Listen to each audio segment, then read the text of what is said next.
હા એની લાઈનમાં મને લોકો બેઠા છે.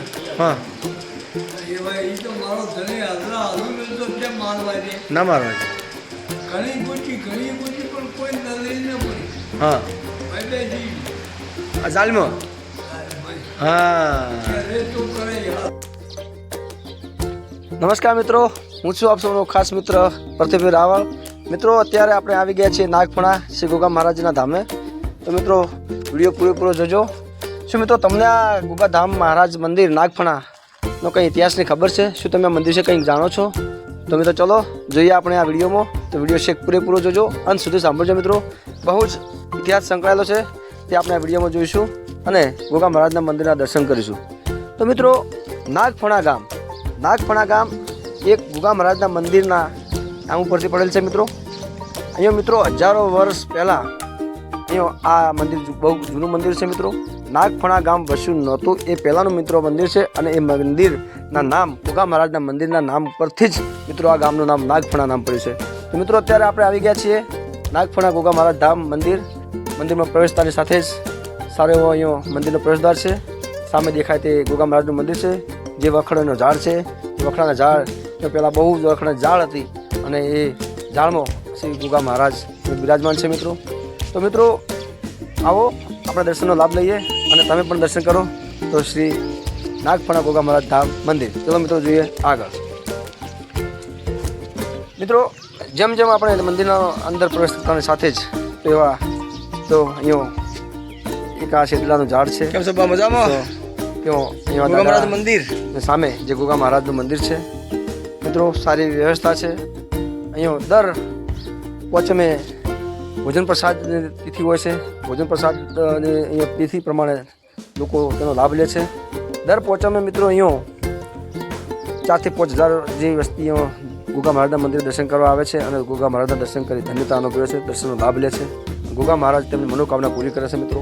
તો નાગફણા ધામ એક એવું ધામ છે કે એમ કહેવાય છે કે દરેક રાફડા સુના ના હોય એમ અહીંયા ગોગા મહારાજનું મંદિર પણ એક એવું જ એક ઐતિહાસિક મંદિર છે અને ધાર્મિક આસ્થાનું કેન્દ્ર છે મિત્રો. લોકો ગોગા મહારાજના મંદિર પર વિશ્વાસ રાખે છે અને વિશ્વાસ રાખે છે એ પ્રમાણે ગોગા મહારાજ તેમની મનોકામના પણ પૂરી કરે છે મિત્રો. આજથી પહેલાં ઘણા વર્ષો પહેલાં અહીંયા એવું પણ એક માન્યતા હતી કે અહીંયા આ ગામમાં જે પશુપાલન જે લોકો ધરાવતા બધા લોકો ધરાવે છે તેમ અહીંયા ડેરીમાં બનાસ ડેરીમાં કે કોઈ પણ ડેરીમાં દૂધ ભરાવવા ન આવતું, પરંતુ ગામ લોકોની ઘણી બધી અરજ કરી અને દાદાજીને મનાવ્યા. દાદાએ તેમને અહીંયા આ દૂધ ભરાવાની અહીંયા રજા આપી છે. પણ રજા આપવાની એક શરત સાથે કે જેટલું દૂધ ભરાય તેમાંથી 25% હિસ્સો ગોગા મહારાજના મંદિરમાં આપવાનો. એ રીતના અહીંયા દરેક ગામ લોકો જે કોઈ પણ દૂધ ભરાવે છે તમામે તમામ 25% દૂધનો જે પગાર આવે એમાંથી 25% ગોગા મહારાજના મંદિરમાં દાન આપે છે. તો આ એક સરસ વાત કહેવાય મિત્રો. બીજું મિત્રો અહીંયા ઘણું બધું અહીંયા આપણને જાણવા મળશે. તો મંદિરના દર્શન કરજો અને આવજો નાગફણા ગામમાં અને ગોગા મહારાજના દર્શન કરજો અને મનોકામના તમારી પૂરી થશે.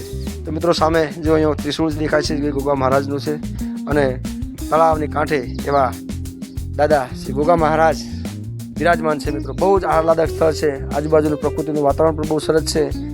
મંદિરમાં મિત્રો ભોજન વ્યવસ્થાની પણ સરસ એવી ભોજન પ્રસાદ ખંડ છે, બેઠક વ્યવસ્થા ખંડ છે, પાણીની પરબ છે. બહુ જ બહોળી સંખ્યામાં લોકો હોય તો પણ અહીંયા કોઈને તકલીફ ના પડે તેવી અહીંયા આરામની પણ વ્યવસ્થા છે મિત્રો. તો મિત્રો જોઈએ આપણે આગળ. એની બાઈને મારી નો ભૂલી હતી. કને જેને પજેલું હતું એનું ને.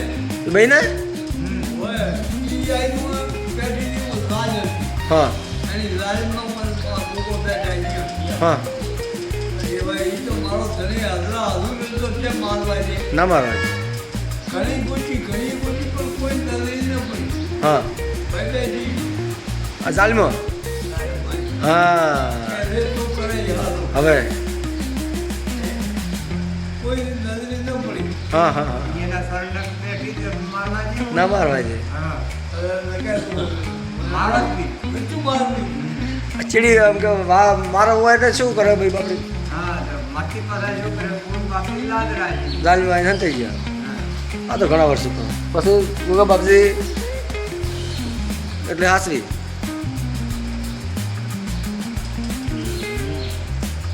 પછી આ કોઈક દૂધનું કોઈક કિસમ કોમાં દૂધ નહીં ભરાવવાનું બધું. ઈ તો સારું હોય એનો ભાગ રાખીનો ખાસા વરસના ભરાય ને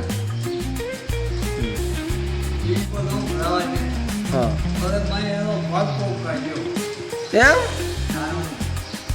દરેક ઘેરથી આખા ગામમાં કોઈ પણ વર્ણ સમાજમાં જેટલું દૂધ ભરાવામાંથી ચારોના ગોગા બાબાના એ બીજું બે અમારે પટેલોને નોકરી હા જે આવી એને નોકરી હા હા હા બરાબર બે બે ડેરીમાંથી ચારોના કાઢવા ચોથો ભાગ તમે ભેવા તમારા એ કાઢવા એટલે આપણે ઘર દીઠ કે ડેરીમાં કે દૂધ મને કે 10,000નો પગાર આવે તો 25 રૂપિયા ઉગાડા ઓહો વાહ ભાઈ વાહ પછી રજા આલી બરાબર તો મિત્રો આ તો ગોગા મહારાજનો ઇતિહાસ નાગપણા ધામ સરસ મજાની વ્યવસ્થા સામે ભોજન પ્રસાદ ખંડ છે ત્યાર પહોંચે અમે અહીંયા પ્રસાદ માતા ગોગા મહારાજનો મંદિરનો પ્રસાદ લે છે ગોગા મહારાજના અને લોકો ધન્યતા અનુભવે છે સરસ મજાની વ્યવસ્થા છે બહુ જ મજા આવી ગઈ અને આવું એક વિશ્વાસનું કેન્દ્ર આસ્થાનું કેન્દ્ર અને બહુ જ સારું એવું માહિતી મળે તો મિત્રો તમે પણ ગોગા મહારાજના મંદિરના દર્શન કરજો અને લાભ લેજો લોકોને કરાવજો ફરી મળીશું આવી રીતે આવા અલગ નવા વિડીયોમાં તો મિત્રો અમારી સિકોતેર જોગણી 6419 યુટ્યુબ ચેનલ હું અમે આવી રીતે અવારનવાર ધાર્મિક વિડીયોના દર્શન કરાવીશું જય સિકોતેર જોગણીમાં